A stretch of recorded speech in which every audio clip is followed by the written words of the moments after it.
नमस्कार, मैं हूं स्मृति झा और आप देख रहे हैं द सूत्रधार। आज आपके लिए जो कहानी लेकर हम प्रस्तुत हुए हैं वह कहानी है एक स्वाभिमानी महिला ममता की। ममता शीर्षक कहानी के कहानीकार हैं जयशंकर प्रसाद। ममता कहानी की प्रमुख पात्र है जो रोहतास दुर्ग के मंत्री चूड़ामणि की पुत्री होती है। विधवा होने की वजह से संसार में उसका मन नहीं लगता, ना ही किसी तरह की सुख सुविधा की लालसा है उसके मन में।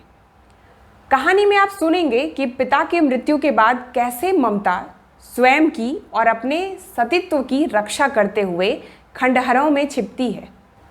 वह किसी के अनुग्रह की इच्छुक नहीं है। तो चलिए सुनते हैं यह दिलचस्प कहानी। रोहतास दुर्ग के प्रकोष्ठ में बैठी हुई युवती ममता शोण के तीक्ष्ण गंभीर प्रवाह को देख रही है। ममता विधवा थी। उसका यौवन शोण के समान ही उमड़ रहा था। मन में वेदना, मस्तक में आंधी, आंखों में पानी की बरसात लिए वह सुख के कंटक शयन में विकल थी। वह रोहतास दुर्गपति के मंत्री चूड़ामणि की अकेली दुहिता थी। फिर उसके लिए कुछ अभाव होना असंभव था, परंतु वह विधवा थी। हिंदू विधवा संसार में सबसे तुच्छ निराश्रय प्राणी है। तब उसकी विडंबना का कहाँ अंत था। चूड़ामणि ने चुपचाप उसके प्रकोष्ठ में प्रवेश किया।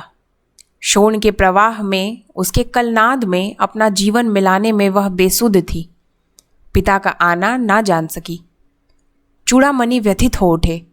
स्नेह पालिता पुत्री के लिए क्या करें, यह स्थिर ना कर सकते थे। लौटकर बाहर चले गए।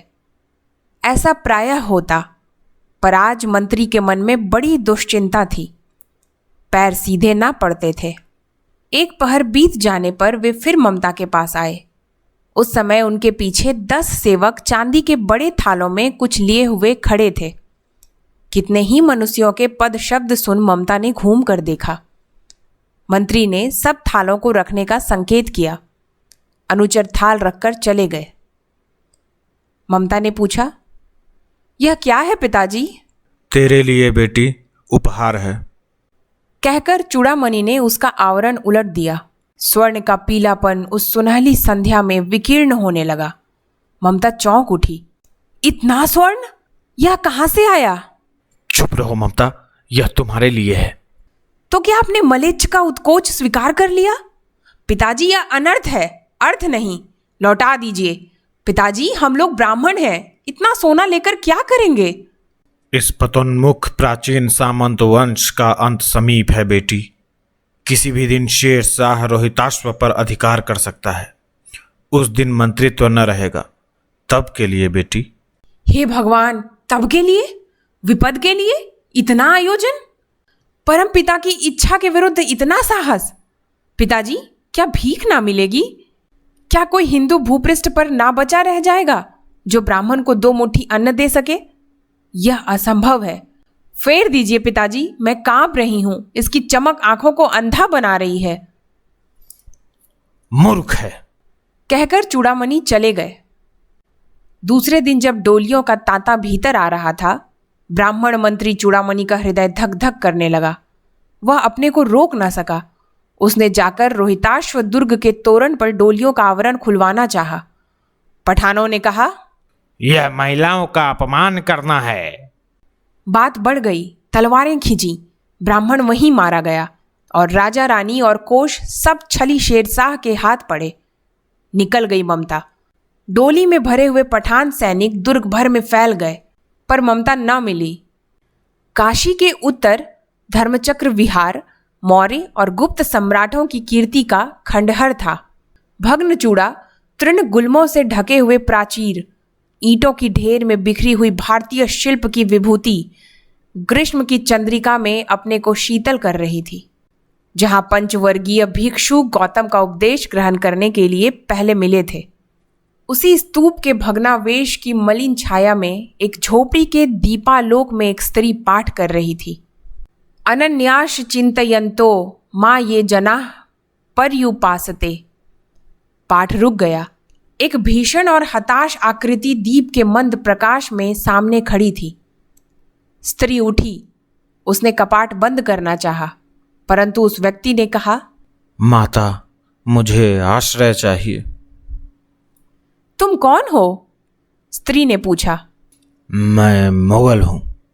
चौसा युद्ध में शेर शाह से विपन्न होकर रक्षा चाहता हूँ। इस रात अब आगे चलने में असमर्थ हूँ। क्या शेरशाह से? स्त्री ने अपने होंठ काट लिए। हाँ माता। परंतु तुम भी वैसे ही क्रूर हो।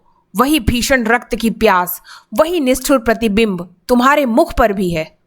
सैनिक, मेरी कुटी में स्थान नहीं। जाओ, कहीं दूसरा आश्रय खोज लो। गला सूख रहा है, साथी छूट गए हैं, अश्व गिर पड़ा है। इतना थका हुआ हूं, इतना। कहते कहते वह व्यक्ति धम से बैठ गया और उसके सामने ब्रह्मांड घूमने लगा। स्त्री ने सोचा, यह विपत्ति कहां से आई? उसने जल दिया, मुगल के प्राणों की रक्षा हुई। वह सोचने लगी, ये सब विधर्मी दया के पात्र नहीं, मेरे पिता का वध करने वाले आतताई। घृणा से उसका मन विरक्त हो गया। स्वस्थ होकर मुगल ने कहा, माता, तो फिर मैं चला जाऊं? स्त्री विचार कर रही थी, मैं ब्राह्मणी हूं, मुझे तो अपने धर्म अतिथि देव की उपासना का पालन करना चाहिए। परंतु यहां नहीं नहीं, ये सब विधर्मी दया के पात्र नहीं। परंतु यह दया तो नहीं, कर्तव्य करना है। तब मुगल अपनी तलवार टेक कर खड़ा हुआ। ममता ने कहा, क्या आश्चर्य है कि तुम भी छल करो? ठहरो। छल नहीं, तब नहीं स्त्री, जाता हूं। तैमूर का वंशधर स्त्री से छल करेगा? जाता हूं, भाग्य का खेल है। ममता ने मन में कहा, यहां कौन दुर्ग है? यही झोपड़ी ना, जो चाहे ले ले। मुझे तो अपना कर्तव्य करना पड़ेगा। वह बाहर चली आई और मुगल से बोली, जाओ भीतर। थके हुए भयभीत पथिक, तुम चाहे कोई हो, मैं तुम्हें आश्रय देती हूं। मैं ब्राह्मण कुमारी हूं। सब अपना धर्म छोड़ दें तो मैं भी क्यों छोड़ दूं? मुगल ने चंद्रमा के मंद प्रकाश में वह महिमामय मुखमंडल देखा। उसने मन ही मन नमस्कार किया। ममता पास की टूटी हुई दीवारों में चली गई। भीतर थके पथिक ने झोपड़ी में विश्राम किया। प्रभात में खंडहर की संधि से ममता ने देखा, सैकड़ों अश्वारोही उस प्रांत में घूम रहे हैं। वह अपनी मूर्खता पर अपने को कोसने लगी। अब उस झोपड़ी से निकलकर उस पथिक ने कहा, मिर्जा, मैं यहां हूं। शब्द सुनते ही प्रसन्नता की चित्कार ध्वनि से वह प्रांत गूंज उठा। ममता अधिक भयभीत हुई। पथिक ने कहा, वह स्त्री कहाँ है? उसे खोज निकालो। ममता छिपने के लिए अधिक सचेष्ट हुई। वह मृग दाव में चली गई। दिन भर उसमें से ना निकली।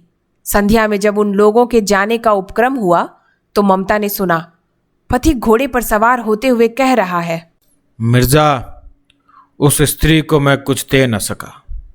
उसका घर बनवा देना, क्योंकि मैंने विपत्ति में यहाँ विश्राम पाया था। यह स्थान भूलना मत। इसके बाद वे चले गए। चौसा के मुगल पठान युद्ध को बहुत दिन बीत गए। ममता अब 70 वर्ष की वृद्धा है। वह अपनी झोपड़ी में एक दिन पड़ी थी। शीतकाल का प्रभात था। उसका जीर्ण कंकाल खांसी से गूंज रहा था। ममता की सेवा के लिए गांव के 2-3 स्त्रियां उसे घेर कर बैठी थीं, क्योंकि वह आजीवन सबके सुख दुख की संभागिनी रही। ममता ने जल पीना चाहा। एक स्त्री ने सीपी से जल पिलाया। सहसा एक अश्वारोही उस झोपड़ी के द्वार पर दिखाई पड़ा। वह अपनी धुन में कहने लगा, मिर्जा ने जो चित्र बनाकर दिया है वह तो इसी जगह का होना चाहिए। वह बुढ़िया मर गई होगी। अब किससे पूछूं कि एक दिन शहंशाह हुमायूं किस छप्पर के नीचे बैठे थे। यह घटना भी तो 47 वर्ष से ऊपर की हुई। ममता ने अपने विकल कानों से सुना। उसने पास की स्त्री से कहा, उसे बुलाओ। अश्वारोही पास आया। ममता ने रुक रुक कर कहा, मैं नहीं जानती कि वह शहंशाह था या साधारण मुगल, पर एक दिन इसी झोपड़ी के नीचे वह रहा। मैंने सुना था कि वह मेरा घर बनवाने की आज्ञा दे चुका था। भगवान ने सुन लिया। मैं आज इसे छोड़े जाती हूँ। अब तुम इसका मकान बनाओ या महल। मैं अपने चिर विश्राम गृह में जाती हूँ। वह अश्वारोही अवाक खड़ा था। बुढ़िया के प्राण पक्षी अनंत में उड़ गए। वहां एक अष्टकोण मंदिर बना और उस पर शिलालेख लगाया गया। सातों देश के नरेश हुमायूं ने एक दिन यहां विश्राम किया था। उनके पुत्र अकबर ने उनकी स्मृति में यह गगनचुंबी मंदिर बनाया, पर उसमें ममता का कहीं नाम नहीं। ममता का जीवन एक आदर्श जीवन था। वह स्वाभिमानी, सेवापरायण और कर्तव्यनिष्ठ महिला थी। ममता कहानी के माध्यम से जयशंकर प्रसाद ने एक अभावग्रस्त ब्राह्मणी के माध्यम से भारतीय संस्कृति की श्रेष्ठ साधनाओं का आदर्श प्रस्तुत किया है। अभाव के समय में भी एक भारतीय स्त्री के भारतीय संस्कृति में दृढ़ विश्वास को उजागर करते हैं।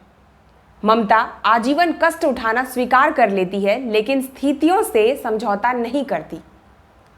उम्मीद है आपको कहानी पसंद आई होगी। मिलेंगे एक और नई कहानी के साथ। तब तक आप अपना ख्याल रखिए और देखते रहिए द सूत्रधार।